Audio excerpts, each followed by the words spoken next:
Hey everybody, how you doing? Right now, we're gonna trial fit my fold down back seat so I can set the latch up and all that stuff. That way there I can swap the material over, paint everything, and then it's ready to go. Throw it in and it's done, rather than make it all pretty and then screw around with it and chip it or scratch it or rip it or whatever. So this is the one I bought up in New Hampshire over the winter. These things are not cheap. I paid $900 for this thing, and that's a bargain nowadays. And the one on my Firebird, I bought that one in like 2017, 2018. I think I paid $5.25 for it.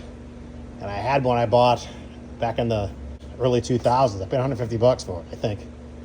So these things have gone through the roof. I mean, you can't find one nowadays for under $1,500. $2,000's like a common number, which is ridiculous. I mean, they're cool, but they're heavy as hell, and you know, they're not all that. So anyway, let me drag it into the car and set it up and see how it's gonna go. These things are heavy. They probably weigh 40, 45 pounds. They are not light by any means. So if you're gonna build a race car, unless you're taking excessive weight out of the car somewhere else, don't bother. All right, let's see how I do here. All right, it is in. It fought me the entire way. I can't believe it. Just did not want to line up. But I got it in, so that's how it works. Let me go get the latch and all the associated pieces and try to fit this guy up and make it work for real. All right, this is a reproduction latch. Luckily, they make all this stuff. And the holes for it, they're actually 2 oblong holes. They're already in there. They're punched in. And the holes in the latch itself are oval shaped too, so you have quite a bit of latitude to adjust it. The only thing I don't like, it's really close to this ashwell panel. I'm not crazy about that. I may actually re-drill the holes for the screws and just move this thing over a tad. I can't go too far because the top iron is right there, but maybe I can do something with it.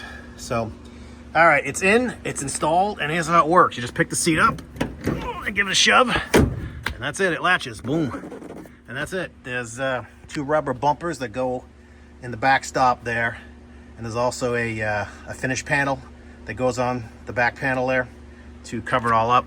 So I can do this one-handed. I probably can. Ow, yeah. There's a knob that goes on there too. It's the same knob as your bucket seat. I have one somewhere. I was gonna find it. So like I was saying, there's a panel that goes over this and just blanks it all off. It's just some kind of cardboard material.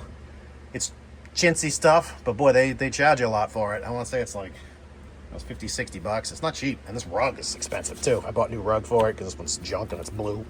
But oh boy, they really gaff in all this stuff. And this panel in the back, what happens is there's a metal brace that screws to the bottom. It's just like a trough, I call it. It's just a C-channel shaped piece. It screws across the back, and then the panel drops in, and that contains it. And then you put screws across the top, and that's all that holds this thing in. And then, like I said, there's 2 bumpers. I think one goes in that hole maybe, or over here. I'll figure it out, but there isn't a whole lot to it. I just could look at the Firebird for reference and see how I did it. So again, I don't like the way this thing fits. It's awfully tight to the ashwell panel. I mean, it fits. You can get your hand in there barely, but it's tight. And the fold-down rear seat, whether it's coupe or convertible, as far as I know, it's the same width as a convertible. I guess on Camaros, there's a difference between standard interior, custom interior, deluxe interior, whatever. Some cars have armrests back here, and some do not.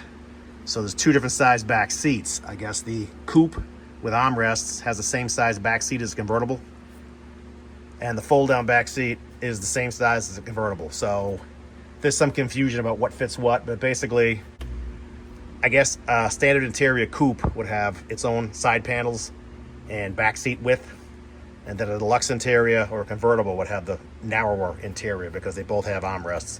That's how I understand it. I'm not an expert. I really don't care. I'm never going to own a Camaro hardtop probably anyway. So there you go. One more time to make sure it wasn't a fluke. Oh, this hinge is a little sticky, so I got to lube it up, take it apart. I got to take all the stuff apart, sandblast it, paint it, so that'll be when I doll it up.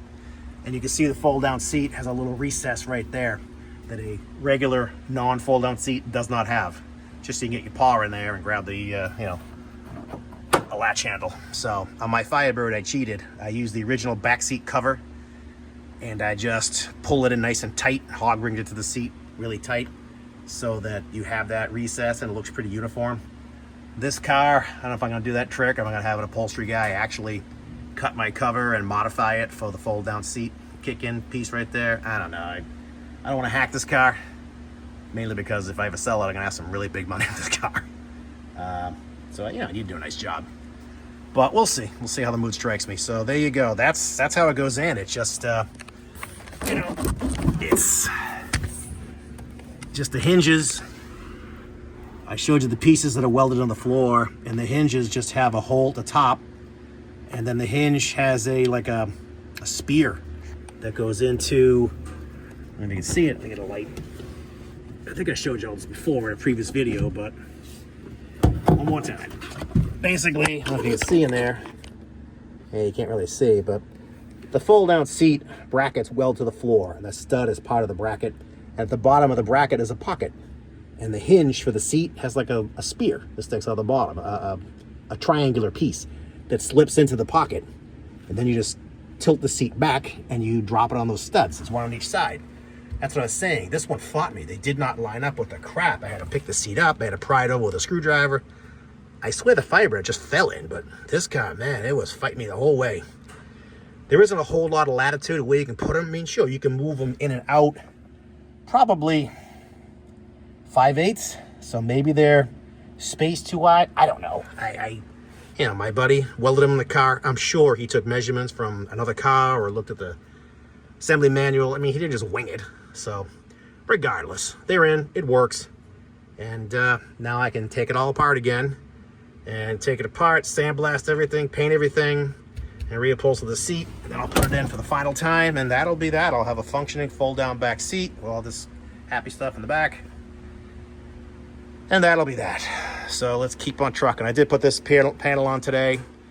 This turned out to a freaking horror show too, because the window was way too tight against the rubber here, so I had to trim that a little bit. Then this thing fell off, so I ended up, I don't like these reproduction ones. They suck, quite honestly. So this is the original one I had with the car. It's in really nice shape. It's a little scratchy. It's got a couple of dents that you can see, a couple little dings in it. And the rubber is sound. It's a little old and it's starting to, you know, dry rot a little bit, but it fits perfect. The glass lines up, seals to it perfect. The other one I had to screw it to make work. It just was just sucked.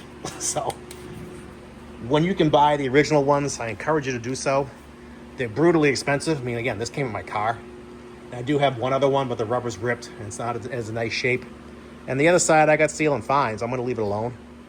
But if you ever need to buy these, I don't know whose is a good one. I heard that Metro molded rubber. The rubber is really nice.